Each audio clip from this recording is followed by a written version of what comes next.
Welcome, ladies and gentlemen, to Freaky Fast Broadcasting on your Thursday night.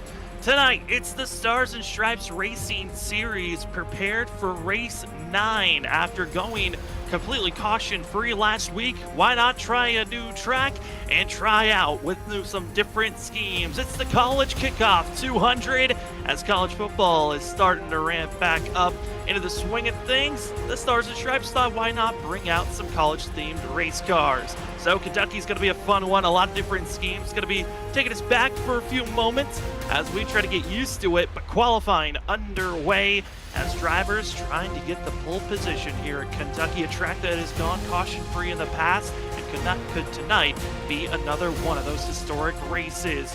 Welcome to, again, ladies and gentlemen, to Freaky Fast Broadcasting. My name is Sam Dyer. Joining me is Zach Hall. And Zach, after Miami last week, drivers, I think they're prepared for a good long race here tonight.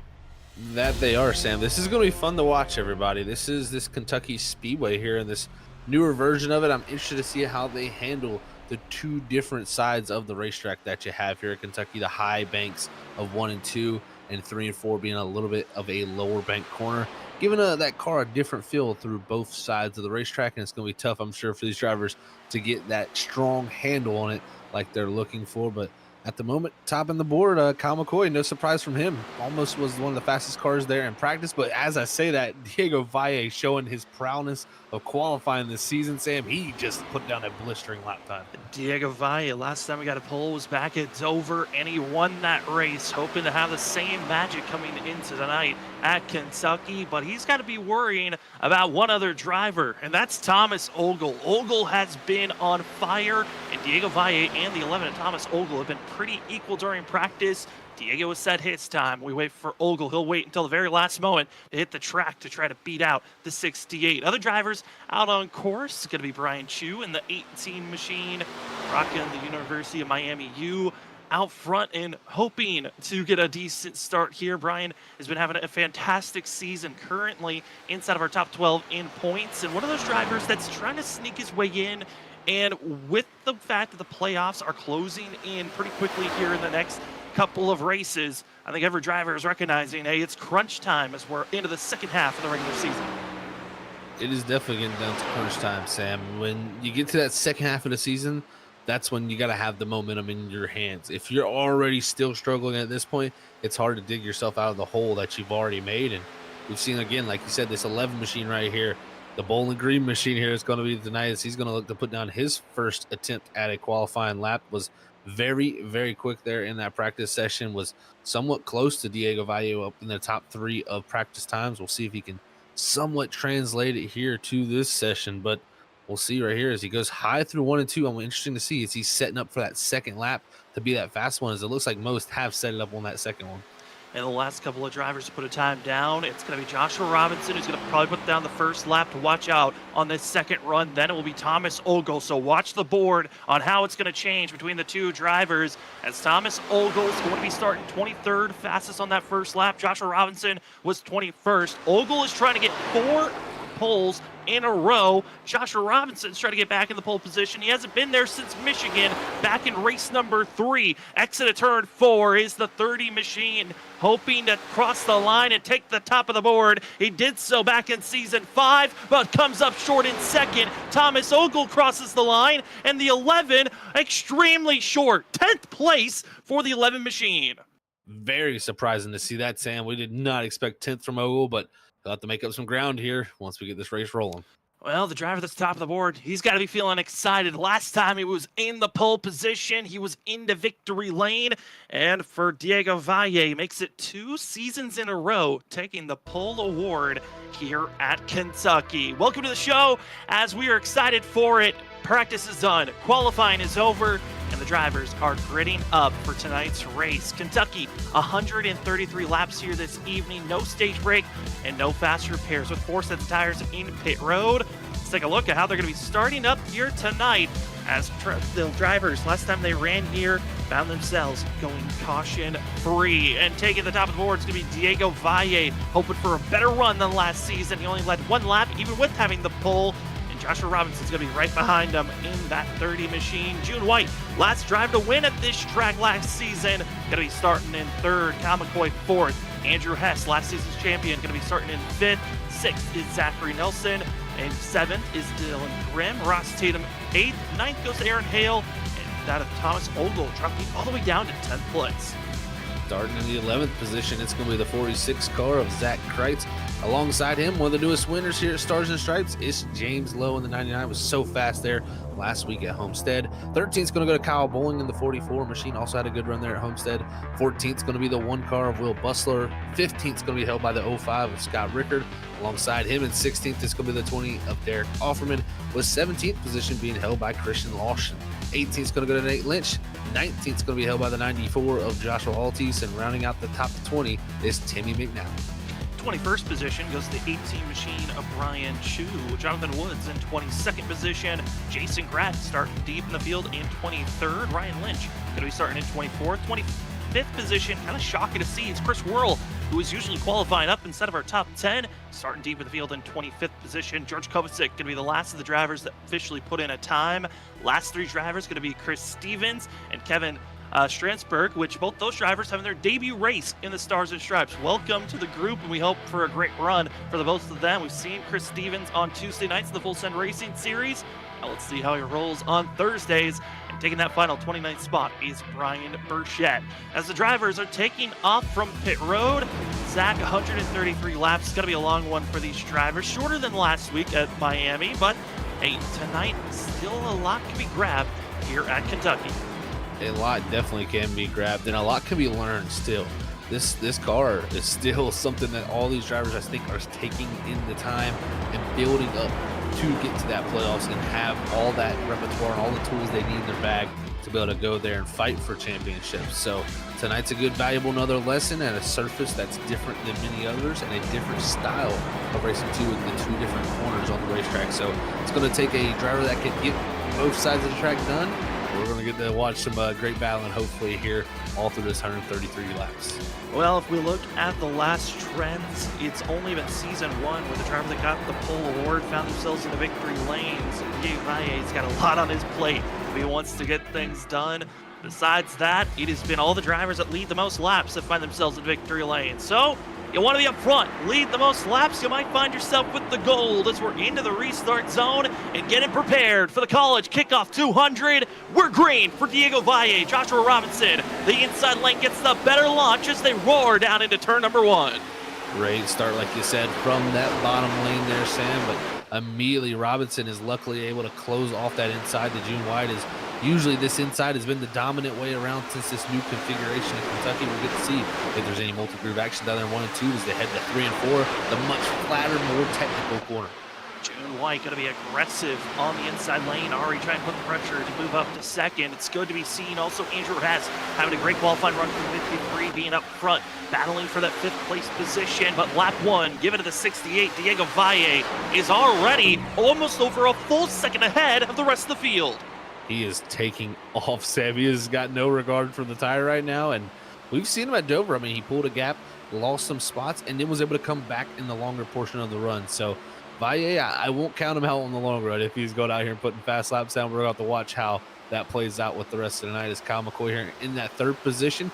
But right behind him, Robinson dropping back to the clutches of Grimm, who excellent qualifying run for Grimm here, because I tell you what, he's been a driver that's been starting out back most races, Sam, and he's really made climbs through the field. I'm interested to see if the 23 can use this early track position to his advantage. I think that's going to be a big thing for Dylan Grimm, who has found himself running well when he qualifies up front, and now going to be in that 5th place position, trying to find any way to continue to stay in this front pack. Other drivers, again, surprised by Thomas Ogle's not great qualifying run. There's other drivers that qualified outside of the top 10 that are kind of shocking. James Lowe, who found himself getting into victory lane last week, also deep in the field in 12th position. Kyle Bowling, Scott Rickard, these are 3 drivers that were battling for the win last week. Now going to be back here outside the top 10 as they're closing in on the 54 of Andrew Hess, who had a bad entry through that of 1 and 2. All it takes is one simple slip up and you're getting overtaken by multiple different cars, it seems here. It's been stacked up right here in the mid portion of the mid pack. While certain drivers are looking to go forward, some drivers may be looking to save their equipment, knowing that in the past here, it has gone clean and green. So you got to have the long run speed. And coming into even tonight with the 133 laps we have on the table, not too much strategy, I think, is going to be played here. I think it's a pretty straightforward, if we stay green here, 2-stop race with that pit window opening up right around lap 44 to 45. Those pit stops got to be crucial. We've seen a lot of drivers throughout this season make crucial mistakes. So maybe throwing away the race with pit road mistakes, getting a black flag for speeding, or having an unsafe pit entry or exit. There's many ways to throw away the race, but we're only in the first 6 laps. Still plenty of action here tonight to watch out for. As you have a look at Scott Rickard, who's in that 13th position currently, as Joshua Altis right behind him. Altis has been having a fantastic run this last couple of weeks for himself, trying to just continue with the momentum moving forward. Been seeing the evolution of him being a lot more consistent on Tuesday nights and trying to carry that momentum here to Thursday. Says we drop back in, look at other drivers having some of their first starts of the season, such as the 26 Chris Stevens, who's already up 6 spots, one of our bigger movers so far here tonight. Chris Stevens has definitely shown some speed on Tuesday nights, so interested to see how he can do in this Gen 4 Cup Series car, but a little bit of a stack up there off the exit of 2. That's going to allow the 14 here to look to his inside, as Woods might think better of as the 26 is going to dive down to the corner, get very close to those bumpers, and we know how detrimental it could be if you touch that front bumper to the rear end of someone like Timmy McNally there from that 26 of Chris Stevens. It could be easily all over, and you know, with it being Chris Stevens' first race, he may not have too much knowledge with that, you know, how detrimental it can be just to tap somebody. Yeah, and how much knowledge can these drivers really take in, especially when you're joining in the middle of a season. This is usually the time that you're seeing drivers that have been learning each other's styles and you know each other's tendencies. You really can make a lot of mistakes if you're joining in and no one knows how to react around you. As we look back up front, Thomas Ogle is now cracked inside of the top 10. Same for James Lowe as they're trying to make their charge forward. Last lap, they were running just as quick as the drivers around them, but the drivers inside of our top 5 still putting down some of the fastest laps of the race. They are not caring about those tires up front. It's very interesting already to see. I mean, right here, you know, this is our 9th lap of this 133 lap event here tonight, and we're only seeing about 3 to 4 tenths of fall off already, and that's a little bit less than what we've seen for sure. The other amount of halves is usually a pretty quick fall off. But I'm not actually too surprised by this. We are going later into the evening. It's cooling down, of course, here at Kentucky. But not only that, this surface is one of the newer surfaces out there with the reconfiguration not being too long ago. It makes it where this track can make the use of the tires a little bit longer, but I do expect at some point we will see some type of fall off when we get to see the weather there at the top of the screen. Weather currently right now, ambient temperature being 86 Fahrenheit. Track temp is 96 Fahrenheit. Wind is swirling back and forth from 5 degrees up to 10 degrees, and it's been picking and choosing which direction it wants to be heading towards. But the big thing, like you said, was the cloud coverage. It was overcast during practice. It's now transferred over to mostly cloudy, and with the track dealing with cloud coverage, it's just going to cool off this track surface throughout this race. That extra grip, it's been interesting to see with the Gen 4 car on the fact that it seems like there's extra grip. Sometimes it actually can make these cars a lot slicker on the long run.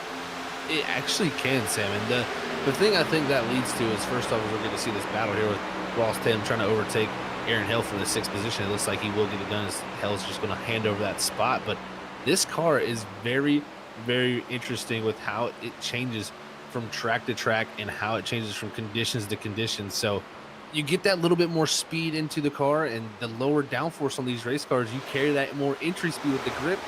You actually start to slide, and actually those tires will surprisingly start to degrade much later into the run, but much quicker. So it's much more of a drastic drop off, and it kind of surprises you. So the higher speeds can make it actually a little bit tougher sometimes to have that high grip level at the start of the run. And with the higher grip level, we've seen drivers willing to be aggressive. Got some that are moving forward anywhere from 2 positions, some up to 5. For Jason Gratton and Chris Worrell, over 5 positions for both of them, but they're much deeper in the field.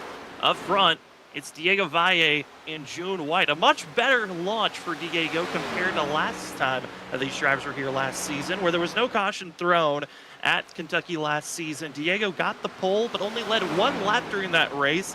And actually, it was his teammate June White who's in second, led the most laps, won that race, leading as into the walls, Diego Valle off the exit of turn 2. That's not what you want to do to lose grip and timing to your very fast and known to be great on the long run teammate of June White. You definitely don't want to do that. Don't give June any opening for sure. And luckily for Diego, it was only a scrape. You'll see that right side door. It's scraped up a little bit, but the right front fender does look intact. No deformations there, so that's good for him making downforce. But I will say he is loose off of 2, which I see a lot of people starting to skate off of 2. But we'll see with how fast he went there starting this runoff. Will he start to pay the price? Because right now, first driver to hit that 32-second bracket in that top, really 14. Yeah, it's crazy to see how much of a drop-off that was, but scrubbing off that wall can lose time and momentum. May be crucial when you're hitting those straightaways. We're 15 laps in, officially completed. We're at the start of lap 16. This is that swing motion of the race. Those first 10 to 15 laps, if you've been aggressive, you've been moving forward, this is when the tendency, those drivers that were being patient, saving those tires, are going to be emerging forward. So we're going to be seeing a lot of movement going on as the drivers from around 5th on back are really still pretty close to one another. A lot of the passing action still around that 10th place bubble spot. These top 3 looking clean for themselves. We see Andrew Hess and Aaron Hale. It's a great time for Aaron Hale and other drivers starting to figure out, how do we move forward? Are we stuck right now with the way that this track is looking? It does seem to be that way a little bit, Sam. It looks like a little bit of a follow a leader moment right here, because drivers just not able to find the grip to get around each other. As Nelson off of 2 there, the 07, had a big old slide behind this 99 of James Lowe here. And this is around that 10th and 11th spot. And really from Aaron Hill all the way back to Kyle Bolin, Scott Rickard, it's really grouped up. So 7th to 13th is very stacked up, with Aaron Hess trying to do his best, or Andrew Hess, I say, trying to do his best to get past Aaron Hill there to move forward. But it looks like passing is tough with the low grip. Certainly does look like that. Zachary Nelson running in 11th. You talked about him being loose. Well, this is the second time he's been out on track this season. First time was back at the first race of the season at Daytona. Came away with a 31st position finish, and right now looking to be struggling as he's stuck on that outside lane. Bess still defending over Thomas Ogle, but trying to set up how to get by Aaron Hale. And Hale, great to see him moving forward as that 07 continues to fall back. The lack of grip is really starting to show. It really is. It's starting to slide around, and 7 spots now given up. That 07 learning here quickly that these cars are very tough to tame when it comes to the longer run. The grip will just fall away so quickly, because, I mean, we spoke first 9 laps of this race, there was only about 4/10 of fall off. Now our leaders up front, we're already seeing about 1.2 to 1.3 seconds of fall off here, 19 laps into the run. So only 10 laps later. So it just shows you it really starts to fall away quickly as you get farther and farther into that run. I think it's interesting, the drivers that really pushed aggressively, I've only seen maybe 2 or 3 drivers fall back 20 laps into this race. Usually we'll see a lot of them fall, a majority of the drivers that were pushing pretty aggressively, like our leaders, fall back to the clutches of other drivers, and currently they're all staying pretty equal distance. I think the one driver that is trying to move forward would be that of Joshua Robinson in 3rd place, as he's gotten by Kyle McCoy, as McCoy's fallen to 4th. That's the only movement I've been watching on our ticker board on drivers that have been making any type of movement so far. Movement has definitely been tough so far for a few out there. It's just one of those things. Sometimes that's how racing is. Racing is not, it's not always passing. Sometimes it is a little bit tougher to get those passes done. It is, as a driver, it's more satisfying sometimes when you do get that pass done, when it's very tough to pass. And from what I'm watching, it does seem like, you can save tire, but it's more or less how you drive it is going to really determine not only your speed, but also your tire wear. So, yes, going out there running fast like Valle, White did out front, I think they still were somewhat saving their tires just by driving it the right way, more or less. So they're not really, hurting them at the moment. Is getting to see the onboard here from the 40 or the 54 machine here. Andrew Hess, last season's champion, is Ogle now going to try his best as his teammate to get past Aaron Hill, who Andrew Hess unfortunately couldn't get done. That's something he'll get it done. Yeah, but I'm just curious watching these drivers with the way that they're driving around. Maybe this is yes, it's hard to make passes, But Zach, we've seen this in other mile-and-a-half races where it's really came down to drivers are aiming for a two-stop while other drivers are aiming for a one-stop. And based off the drivers' fastest laps that we've seen here tonight, I'm curious if it's a full field acknowledgement of we're just going to try to save fuel the best that we can and try to turn this race into a one-stop. But based on how the tires are looking, it might not be possible as there's been a pass for the lead. June White has made the acknowledgement, gotten by his teammate very easily.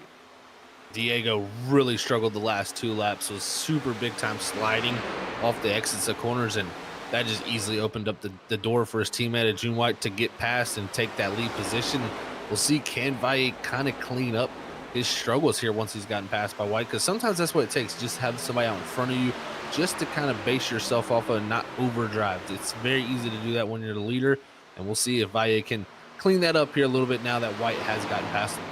It's gotten by, and closing in on the gap is Joshua Robinson in 3rd place. Now the gap is less than a second between first back to 3rd, and also trying to attach his way with Robinson is Cal McCoy, who's just a little bit off of the 30 machine, and starting to see the gaps again building out. And I was curious if maybe fuel was going to be the reasoning on why drivers could stretch it out, but tire-wise, these drivers are given a total of 4 sets in pit road to work with here tonight.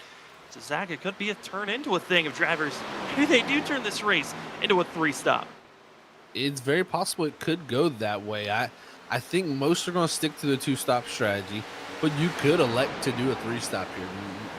No problems with that for sure. It just how much time will you be able to gain, because we are starting to see pretty big amounts of fall off. I mean, if we get any more, about 4/10 more, we're going to see almost upwards of 2 seconds of fall. So it's definitely getting tough out there for a few guys, and White trying to open up the gap, because I think Valle here struggling, pretty much dropping back off him, but Joshua Robinson, he's been the driver I've been watching that's been showing some strong lap times here as he's closing in on these top 2. Top 2, gotta be careful. So we'll see how the teammates can react once Robinson catches up. He's now 4/10 and now 3/10 back to 2nd place is Diego Valle, and just slowly chipping away each and every lap on gaining on this position. And June White right now, ultimate goal for the 09 is try to pull away. Don't overheat the tires, but try your best to get away from Diego. Let Diego maybe put the pressure when Robinson catches up to him and try to hold off this 30 as much as possible. Maybe make Joshua Robinson use those tires a little bit extra. But looking at other drivers that are putting down some fast times, saw it in the back, closing in on Kyle McCoy, 5th place, is Ross Tatum, putting down one of the fastest laps of anyone on track that last go around. That's exactly right. It was the fastest race car that last time by. Now quickly is caught up to Kyle McCoy, and even with catching of Kyle McCoy here, he was able to run pretty much identical to the leader June White. So that is looking good for 21. If he can get past this 7 without getting held up too bad, he might have an opportunity to go up here and battle with these top 4 who are only a second off each other, and he's about a second back from them. So he'll try to get past here, but got to watch out too, because Dylan Grimm right behind him, he's been the other driver that's been putting down great lap times. Surprisingly aggressive entry there, pretty shallow on the part that he turned in so early was Ross Tim, that entry into turn 3. Now we'll see how aggressive he wants to be turning into turn 1. Just looking for an opportunity, make maybe a mistake by Kyle McCoy, but we don't see that very often. But the 7 has been loose out of 2, and once again, a slight wiggle, and there's the opportunity. The momentum goes to the 21 on the entry turn 3. And I love the line that this 21 is running. Very shallow entry like that. This race car at mile and a half especially loves very shallow straight entries. Anytime you try to arc this car or just really pull this car to the bottom with a big sweeping turn, it really wants to over rotate, and it really hurts and it overheats the right side tires. When you can get that straight entry like Ross Tatum is doing down in the 3 and 4 here, it really can conserve not only the right front tire, but that right rear tire. So I'm loving what I'm seeing from him, getting immediately right down to that yellow line. And I think that's where you're seeing a lot of speed come from this 21 late in the run. And it is working out for Ross Tatum. That last lap, even with the pass on Kyle McCoy, was running just as fast as our leader. This go around, it's pretty equal distance. Our top 4 all running very similar lap times between the 4 of them. And Dylan Grimm now catching up to the 7. Will the 7 just relinquish this pass and just say, just going by, I need to go into survival mode? And Kyle McCoy This car does not look friendly off the exit of these corners, and he is struggling to hold off these drivers. It does seem to be that way, Sam. Just cannot get, it seems like getting into the corner is a problem for him, and then carrying that speed out, if he actually does get the car to rotate, is the next problem. So running that upper groove here, and that's allowed these guys to make clean passes on him. We'll see if he can take some notes. I mean, we looked at him last week at Homestead, always one of the favorites heading into Homestead. That first run did not go well for him at all, but what he did do is he learned from that first run of the race, was really able to improve his racecraft as he dives back to the inside of the 23, just trying anything here to salvage what this first run is going to be. Try not to lose any more ground, but looking at other drivers that were pretty aggressive in the early going, also falling back. Andrew Hess is in 9th position. Aaron Hale, who qualified 9th, he's now back to 12th. Zachary Nelson, who we saw struggling earlier, is back to 14th, trying to work the outside lane to get by Altis. And with this grouping of drivers falling back, it's kind of surprising. Usually we talk about in the other vehicles, the next gen, the trucks, the Xfinity car, it's around that 15 to 20 lap window. Here tonight, it took about 28 to 25 laps before we really started to see those tires disintegrate to the point where now drivers are really starting to fall back, with us being 30, now 35 laps into this race. It has been interesting to watch that, as the first part of the run really didn't fall off too much, and then this second half and third quarter part right here has just been, a complete loss of grip from a lot of drivers out there, and lap times have been falling off. But we're getting to see this group here battle, and Kreitz is trying to set up this 25 of Lynch, but Lynch has been going forward, man. Up one spot from where he started. Same with Jason Grattan, up 7 in the 16th position here. Both these drivers going forward, while Kreitz has been doing the exact opposite, losing 7 spots back here to 18. Your eyes don't deceive you. You are seeing 3 Iowa Hawkeyes out there with Nate Lynch, Christian Loschin, and Derek Offerman, all running identical schemes. Proud to be repping the College of Iowa and trying to get up front and speed out the Iowa State driver, Cal McCoy. And I love the rivalry between the drivers when they bring out these schemes, and how much they want to, hype into the college real-life rivalries into on track. And right now, all the Iowa drivers are running with one another. That is very interesting to see. It's always funny how things like that play out, but repping their favorite college team there, and it's always cool to see. I love how they set up this for the league and for all these drivers to have a great time and really show what they're about, not only in racing but outside of racing. So you get to see a little bit of a different side of personality from the people out there. But looks like Offerman closing it down here, maybe going to be able to get it up to Chris Stevens here, who I think is just taking this all in for a first race, saying, man, these cars are a handful. I'm about to learn a lot. Yeah, and also for Chris Stevens, as well going to be for Kevin Strensberg. Those 2 drivers, because they're new drivers, they will not be able to qualify for the first 3 to 4 showings that they have into the league. They'll have to start at the tail end. I think for Chris Stevens, once he's able to qualify, I think he'll do a lot better of being up front instead of our top 20 to initially start the race. Then I'm curious to see how well he can move forward. You think of Adam Pettit as well as of Steve McRae. Those drivers, they had to go through that same phase, and now we get to see a new cluster of drivers having to wait their turn before they can qualify. You're exactly right, Sam. It's a cool thing for them to institute. It's definitely going to improve Chris Stevens' run for sure. And again, even looking at a lot of these guys around those 20th to 19th positions, and got Will Bustler back here even in 25th right now. They're only a 10th or 2 off our leader, and some of the guys really 18th, 19th, and 20th, they're matching the leader's lap time. So it's just showing that there's a lot of competitiveness throughout this field. It's just at certain times in the run, you're going to see certain drivers shine. And right now, it's definitely showing that June White opening the gap up still up front as we're going to pass here with the 31 machine. Is battling for 23rd position as they've seen Ryan Lynch getting by Brian Burchett. Burchett and the Fresno State 33 machine. Burchett was looking quick during practice. He's around the middle of the field for himself, and it has not translated to race pace. And Burchett, that's kind of been a known thing. Long run has not been the strength of the 33. And also kind of odd to see Burchett and Will Bustler as deep in the field as they are. Will Bustler currently the biggest loser on positioning. He's lost over 11, now making 10 spots from when he started. At the start of the race, maybe needs a caution to get back into this run. But green flag pit stop's about to be underway, and this could be changing a lot of drivers on how the factor they want to change up this run, or do you continue to push out the fuel as far as you can go?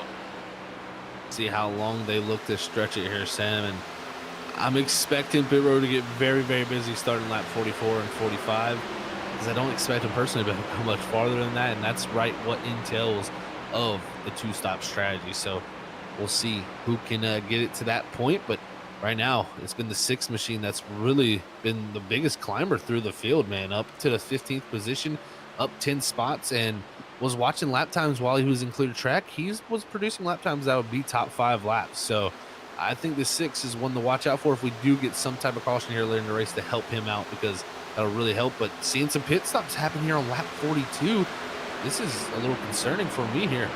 Lap before that, Brian Burchett came in by himself. Now this lap, Zachary Nelson, Kevin Strumsberg, as well as Ross Tatum, all hitting pit road to get service done. I think Ross Tatum probably the big surprise that he came into pit road. Now drivers cannot afford to make any mistakes. Don't get caught speeding or have any other mistakes that can make you lose time, as drivers over the radio starting to get very active. Dylan Grimm now into pit road. Thomas Ogle hitting pit road for themselves. It is go time here for the next 4 to 5 laps. It's going to be very chaotic on who's going to hit pit road and how this is going to help or hurt into this next stint of laps that we're heading into.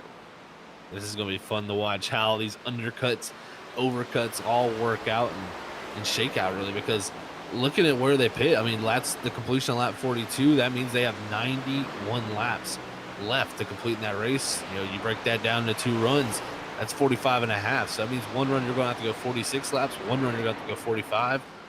I think they should be able to do that. We've seen people go 46, 47, even 50 laps at a mile and a half, you know, all the way back to Homestead last week.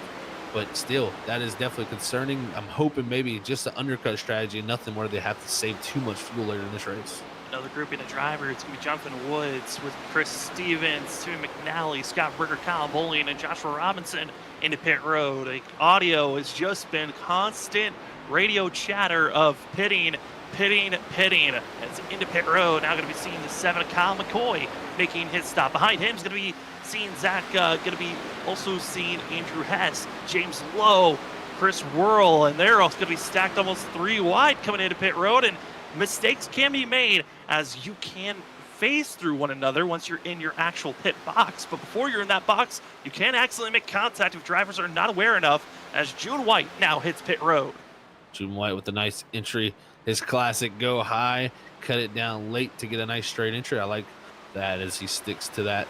As you're going to see, here's the 94, Joshua Altis. He should assume the lead. And the 21 of Ross Tatum coming by here to unlap himself, to put himself back onto that lead lap position. And we'll see, where does Ross Tatum come out in comparison to June White? That's what I really want to see, because, you know, pitted at least 4 or 5 laps earlier.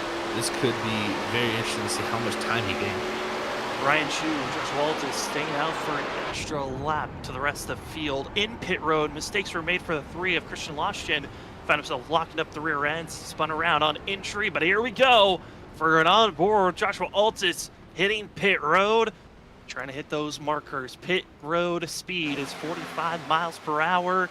And as well, Brian Chu now into pit road for the 18. No one's been caught with any penalties so far, which you'll love to see from a league when they have green flag pit stops going underway. As George Kovacic, an extra lap compared to the rest of the field. Great job by George here to stretch it out a whole other lap and get a lap led for that 65 team. We'll see if he brings it down this next time by. And this makes me more confident for drivers such as Ross Tatum, who pit there at lap 42. So seeing drivers take it this far, I think Ross Tatum should have no problems. It's just looks like it was a tire strategy more than anything. So we're going to see where this all plays out when they get all cycled through, with Kovacic being the last one to pit. And I think right here, Sam, he's going to bring it to pit road. Into pit road is the 65 machine, finishing out our green flag pit stops, as Ross Tatum is the leader after our first stint has cycled through. And with the pit strategy of pitting 3 laps sooner than Joshua Robinson and others. It's given the chance for the 21 to be up front leading this race. As we're going to take a quick commercial break, we'll be back to give you more of the coverage for the Stars and Stripes race number 9, as the drivers at Kentucky are having a great run for the College Kickoff 200. We're proud to have you with us on your Thursday evening on Freaky Fast Broadcasting. We'll see you right after this.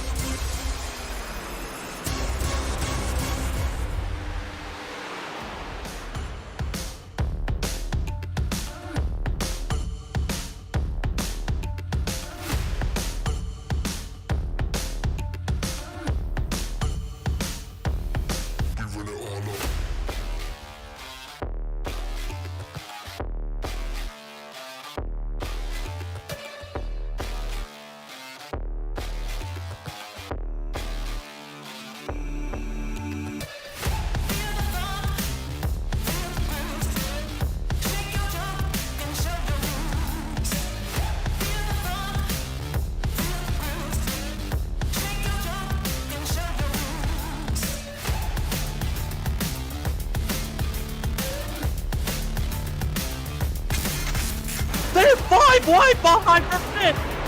Oh my, the 5 wide here, this ain't gonna work. They make it last, bumping and banging to the end. They're beating banging for the lead. Sora still with the shot here, coming off a 4. That's it. It's Bottom line, here it comes. Oh no, Carter gets wrecked. It's gonna be that Nick Crawford. The 74 gets through somehow, and they just completely demolish one another. Trying to dive it down low, drifting up, trying to be the stealer. Here he comes, Cedric Hunter. He steals it. But he somehow drove it into the corner to wreck it. Oh, they wrecked! They wrecked each other. The top two bounced into one another. Just too much of side drifting off of, and they got to be careful. Oh no! The 4 demolishes in the 28.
Welcome back, ladies and gentlemen, to the Stars and Stripes Racing Series for the College Kickoff 200 at Kentucky on Freaky Fast Broadcasting for your Thursday evening coverage of the Gen 4 Cup cars.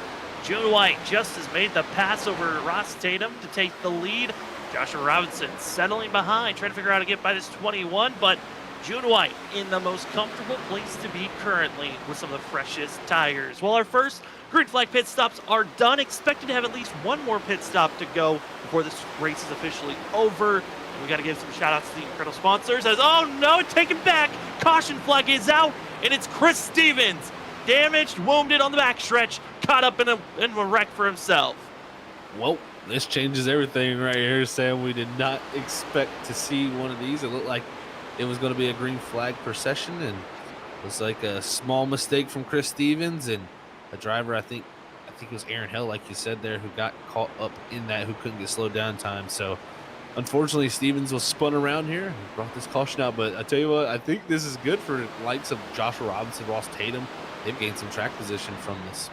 A big thing that this is going to be hurting is the likes of drivers like Joshua Altus and Zach Wright, Nate Lynch, that stayed out those extra laps, that were hoping for this race to maybe go a little bit longer. But here we go. First caution of the day is in the books. Caution-free race is now done. And we look at the past races here at Kentucky. We've had 2 of the 4 past races have had just 1 caution, and they now adds to that mix, as it was just a simple, getting the tires in, maybe overcooked the tires, and Chris Stevens just coming out of the exit of turn 2. Didn't go as smoothly as he was hoping, broke loose, and there were drivers behind that did not have time to slow up. And we talked about the rear bumpers to the front bumpers, Zach, and how reactive they can be. Well, with the 26 breaking loose here, the 4 had nowhere to go. Rear bumper to front bumper lifts up the 26, and it's time to go for a ride. Yeah, I think the 26 here, Chris Stevens, he just figured out what we were talking about on the broadcast for sure, because it's just so easy for that to happen. And all it takes is what the 26 happened to him there. He got super loose on the bottom, was trying to catch that car, was fighting it all the way to the outside wall. And if you're the 4 Aaron Hill, I mean, there's nothing really you can do. I mean, I went there and watched myself. He lifted. He did. And it was just the 26 couldn't help but slide his car up in front of him. And there was just no time for the 4 to get slowed down. And that 26, man, unfortunately, was having a good run up through the field after starting in the rear of the field. And his night's going to be over as he pulls it behind the wall. And with the 26 debut race not going the way that he was hoping, he'll come back most likely next week. He was a late entry coming into tonight's race, but Chris Stevens, we know he's got pace, but caught up with an issue, is done for tonight. Going to be our first driver officially done. We're left with 28 drivers out on track. The whole entire field just came into pit road, took tires, fuel, and are ready to get rolling. And Zach, I think the helpfulness of having the extra set, now having 4 sets of tires to work with here this evening, really gave the option where I'm not surprised everyone came into pit road. It became a no-brainer at that point for sure. If we had still had our previous, 4 just total sets, it would have been very hit or miss with people coming to pit road right here. So the extra set added, they definitely are going to go ahead and use it. So I like the calls from all the drivers around, because if you wait out here on old tires, and we've seen this race has already gone green for 56 laps up to this point, it can easily go green to the end. So if you get stuck on those old tires, you're going to be in a terrible situation coming down to the end of this race. So now the drivers are just looking and thinking, how is this strategy going to play out? Because where they've stopped has changed how this race looks. I mean, we're at lap 60 right now of 133. There's 73 laps in this race. So they're probably going to break it down into a one-stop, of course. But where do you want to take a little farther into that one-stop, or do you want to go a little bit earlier? We've just seen that overcut and undercut play out how it did. I'm interested to see what they can take from what they learned for those first green flag stops. Also interested on how the drivers up front are going to react. I feel like our top about 12, we could say, all traditional drivers that we've seen be up in the top 12. Now, the rearrangements have always been different at every track we go to, but these are the drivers that are known to being on top of the board. Kind of different from how the qualifying went. A lot of drivers kind of fell off on the qualifying runs, but once the race trim comes around, strategies, places everyone up front that's been the cream of the crop for most of the season. Other drivers, though, that are trying to rebound from this incident of kind of setting drivers back. Andrew Hess back in 12th place. He's got some work to get back into our top 10. And as well, looking at other drivers, Dylan Grimm, he's fallen down to 14th. He's got some work to get up front. Definitely a huge loss there for the 23 team, and he's got to work hard now and do what he's done for a little bit of this season, and make up spots where his tough qualifying runs have been. So we'll see if Grimm can rebound from that. This has helped the driver, in my opinion, Chris Worrell, a ton. Same with Jason Grattan. Both those two, tons of spots gained, 15 positions up and 11 positions up. This is going to be fun to watch now that they brought the field back together. What can they do with this now gained track position?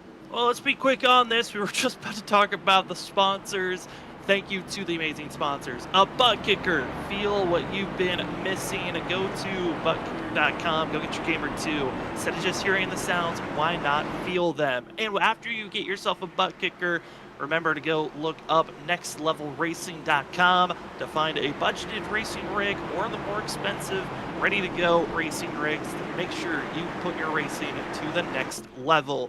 Thank you so much to the two amazing sponsors that help out the Stars and Stripes.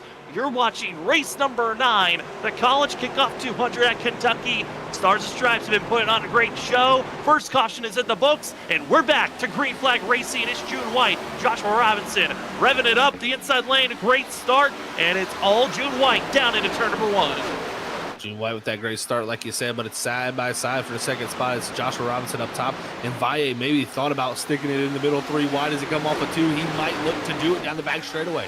Still has a nose in between, but gonna be just backing off. Now forces the issue. We're 3 wide now for who's gonna be in second position. Ross Tatum in the better spot on the inside lane, the more preferred spot to be, but Diego Valle heavy in the throttle and keeps it side by side with the 21 as they cross the line. June White's trying to just scamper away and let these 4 drivers continue to duel out on who's going to keep the spot as Valle still aggressively pinching off the exit of turn 2.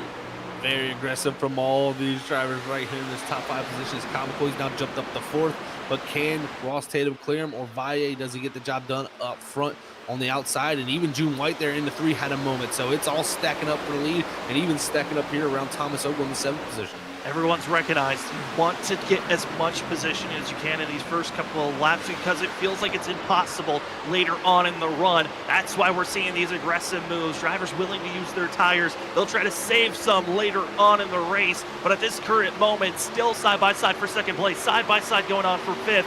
It is just constant aggression of drivers trying to move forward as quickly as they can as we're riding on board with the driver Scott Rickard on the inside trying to get by James Lowe, but he's also worrying about what Thomas Ogle's going to do for the 11 once he's fully clear from the 44 of Kyle Bowling. And it's so easy to be involved in the incident right here. One checkup we've seen with Stevens. He had his moment. Aaron Hill couldn't get checked up. Well, look at all of these cars stacked up. If someone has a moment like that where they can't get stopped with someone else, losing their race car, it's going to be a big wreck. So no mistakes here, but everybody pushing, like you said, Sam, to get any position they can because they know it didn't work saving last time. They got to go now. The track temp is right where it's been all race long, around 92 to 90 degrees is the track temp, so the drivers know how this racetrack is going to be evolving throughout this run. The tire rubber has been elevated since they started this race, but with how aggressive these drivers have been running on this initial start, some of the drivers just put down some of their fastest laps of the race so far. And Zach, that's going to be a showing sign in the next 5 laps on where the tire rubber is, because everyone knows this race is a one-stop. Get what you can get now and worry about those strategies later on in this stint. You're exactly right, Sam. You got to get what you can now. Let's see what everybody's willing to risk because it's getting dicey for second as Tatum had the 68 clear him a few laps ago, but was able to get back to the inside into 3 with his interesting line that he's running with that shallow entry. We'll see, can he get the pass done on the 68, but is he using up the tires is going to be the question with this side-by-side racing, because June White, I know, loves seeing stuff like this in his mirror. He certainly does. June White hoping to get back in a victory lane like he did last season here, and one of the first times we saw June White get into victory lane and led the most laps, looked so confident last season whenever the 09 was up front, and hoping to do the similar here this evening as we ride on board the 21 of Ross Tatum, looking back at Kyle McCoy. McCoy's going to bounce to the outside, trying to set up a pass for the 7 machine. Not able to get to that outside quarter panel, but the run that Kyle McCoy's trying to set up, it's more of weight. It seems like the tires have already made that swing from the aggression from our 21 and the 68, but they're still closing in on June White right now. They really are. Right now it's cat and mouse. Everybody's trying to go as fast as possible without using too much tire, and that's tough to do. Is right here, Kyle McCoy, see what he can learn from that first run. We talked about how well he did at Homestead to change up how he was driving. We'll see if he can apply that to this next run, because right now putting pressure on this 21 is this 7.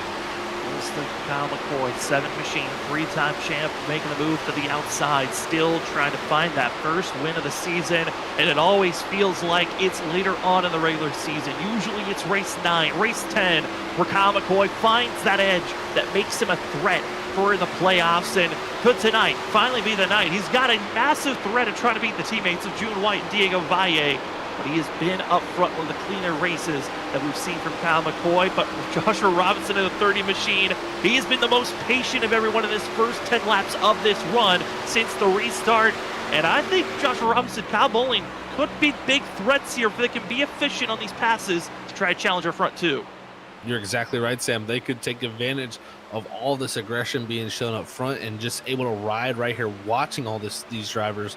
They could be the ones sitting in the perfect position when we start to get to the tire wear. But the thing is also, you know, that caution there around lap 60, I'm expecting most drivers to be hitting pit road around lap 95 or so. So we'll see when they look to come down, but I think that window is going to be around 95 to 100. So it's not far away actually with our pit stops actually looming still. That's why we're seeing the aggression on push these tires to their limits. You might feel the fall off when you're 28 laps into a run, which is still in about out of 15 laps, when we might be seeing the true drop off of tires if you've been overly aggressive. So why not use them up, get up front, have as much track position as you can before you start to fall backwards or put the pressure on the drivers around you to overuse those tires. As we see the 99 and the 44 running for 6th place, being Kyle Bowling in the 44, James Lowe in the 99, and Lowe was very aggressive on the outside, and he's still looking aggressive on the entry of these corners. And I'm surprised how much grip there's still there for the 99, and he's going to be aggressively pushing to the inside, but the entry just looks to be a little bit too much. Needs to back off just slightly if you're James Lowe to get that better exit. The top two from Homestead right here battling it up for that 6th and 7th position. And like you said, it's tough to make the pass on the bottom there, Sam. It's hard to put the power down, and Bowling doing a good job of just staying there. I mean, that's really all you can do. It is the slower groove, but as long as you don't overdrive your race car, usually the outside has very good staying power and defending power. So right now you're seeing that from the 44, but the 99 trying to just ever so slightly inch his way forward as they got company back here. The 6 of Chris Worrell, he's been kind of just hanging out here, Sam. I think the 6 could be looking to go forward here sooner because he had pretty good long run pace there in that first run. Chris Worrell, 10th place position. Biggest mover so far here tonight, up 15 spots. He qualified in 25th, trying to make the way forward for the 6th machine. And then also you see there, just glancing behind the 54 of Andrew Hess, that's Jason Gratton. Gratton is the 2nd biggest mover this evening in 12th position for the 8th machine. And Gratton has just been efficiently moving forward with Chris Worrell. I think both of those drivers try to be threats here as pass for the lead underway. Diego Valle now showing it a chance to get by June White. Aggression here from the 68, able to get out in front on his teammate. And what does Ross Tatum do? Does he look to try to take advantage of this? But White's able to shut the door for second for the time being. But what does Valle have here to hold off the lead for White? Because these two are so comparable for the first 20 to 30 laps of the first run of the race. It was that next 10 that really where White really stretched his legs. Unfortunately, we're not going to see that last 10 laps of the run this time for White. So I think this plays out a little bit better with the timing of that yellow is shortening these runs up for Valle. I mean, it's a little bit of a flip-flop from how that first stint went. It was Diego Valle pulled up and was ahead for those first 14, 15 laps, and then June White made the pass. Now a flip-flop, 14 laps into this green flag stint, and it's Diego Valle getting by June White. The only issue is that they weren't a full second ahead of 3rd place. 3rd, 4th place are still right there, top 4, all within a half a second. And I talked about Joshua Robinson. He needed to be quick and efficient. He did so on Kyle McCoy. Now it's going to be a little bit more difficult with their top 3 so squeezed on top of one another. The openings to get by each driver is going to be a little bit more of a chess match. You're hoping that you can pick the right opportunity to make the pass. Otherwise, you are just waiting for any mistakes. When you have the gap behind you to be able to make moves, it's very nice to have that leisure of, well, I can try this at least and see if it works out. But if you're Ross Tatum here trying to get past June White, you know you got Joshua Robinson right behind you. If you're going to make this maneuver, you may be losing that 3rd position to him. So it's tough decisions to be made all around there. But look at this, Thomas Ogle. He's trying to get to the inside of James Lowe here. This is for the 6th position as these two look to battle it out. But it looks like Lowe going to clear him on this outside groove. Once again, James Lowe, aggressive, staying about a half a groove higher than everyone else. And then the apex of the corner goes a full groove above that inside lane. It just looks to be more of a comfort zone for the 99, who feels like the aggressive entry is what's helping the 99 have a better corner. But the exit of the corner, you see Thomas Ogle really marching the 11 down. And that could have been disastrous, but holds on. Now has to wait for Kyle Bowling, who's in the wings, trying to get by this 11. Now about 20 laps into the run, we're starting to see those rear tires start to slip again. The tribal, we got to see it earlier in this race. I believe we rode on board with Kyle Bowling. It was hectic. They were just counter steering through that tribal, so low grip. And it's amazing to see that you're fighting the car almost as much in the corners as you are on the straightaways here in Kentucky. So it's showing that these guys are having to work hard for it, and any mistake is just around the corner like we had there for Ogle. He's had the 44 looking to the inside here for the past couple laps. And also with the fact that you're, counter steering in the corners, counter steering on the front stretch, I mean, it's a lot more difficult on the front stretch. With the lack of banking, you really don't have that assistance to lean on to help you out. You have really got to keep your hands full at all times. As we ride on board with the 44, get another sense of trying to make a pass, but on board in that slight counter steer, you feel the apex of the drivers just trying to figure out that window. And Zach, you run on Wednesday nights in this Gen 4 car. The exit of the corners always looks so wild from an outside point of view, but what are you feeling physically when you're going through these corners? It is very different than any other oval car. That's why it looks so wild as you see him come off the exited corner. And what that biggest reasoning is out there, folks, is this car much lower in the downforce numbers, which what we mean by that is this car is less stuck to the ground. It is not planted into the racetrack. It's more on top of the racetrack and sliding on it. And you'll get to see these big counter steer moments, and some drivers not even turning the wheel too far left. And it's really a driver that can keep that just perfect slip angle of not stepping out too far, but keeping the car rotated and pointed left just to keep the air on the right rear fender, where you kind of make the most downforce at and the most side force, as we call it here in oval racing. So it's completely different than everything else. These things are much more sideways, much more, on the edge, as they would say. But when you step over that edge, you'll find out so quickly. And you're seeing them a lot more counter steering on the exit. A lot of that throttle input is allowing these drivers to make those corners, as seeing a still side by side, Thomas Ogle, Kyle Bowling, and also seeing the likes of James Lowe, this grouping of drivers right on top of one another, just trying to make the pass for sixth. And for Thomas Ogle, finally trying to get just fully clear, but not able to, and it's kind of the 11 holding off two separate lanes at this moment. He really is. The 11's done a good job here of holding these guys back, as Bolin now trying to get past Lowe again, as it looks like Lowe's starting to struggle here on this longer run. As this group here is still battling. They're catching up to Kyle McCoy even, who's ahead of them. So, it looks like Lowe got into the outside wall there to enter the corner and can't get up off of it. Sometimes you get into that wall and you just get stuck in that thing, and man, he goes from battling all the way up here in the 7th position, now all the way back to 15th down the back straightaway. Just a major loss for the 99, and trying to get back into the fray. Might need a caution if that's going to be possible. It's going to be a massive loss, but at least it kind of takes away that outside driver. But for Lowe, not going to be a love tap that he wants to think back on. Instead, he's got to focus back in, because pit stops now within about a 10-lap window. Might be seeing drivers coming to pit road, and that's going to be an interesting factor of who's going to be the first initiator. We saw Ross Tatum try to pit early on that first green flag pit stop. It worked out initially to get him the track position, but it didn't allow him to keep the spot. How is he going to react going this go around, as our front four on top of one another once again, and Ross Tatum in that second place spot, showing that maybe he wants to stretch it out a little bit further so he can have that extra little bit of juice on the tires to go for a fight later on in this race. It's getting feisty up front for sure. That 21 is Ross Tatum is trying everything in his power here, as Kyle McCoy's getting passed by this group right here of Ogle and Bolin, but the lead is now on fire, actually. The 21 to the inside of the 68, and this line that Ross Tatum is running is working very, very well. He's able to get past June White with it, and now trying to set up Valle now for this lead. This 21 is hungry for a win. Very hungry, and he's been just in second place, trying to find an opening. Hasn't been able to find it. June White back to third.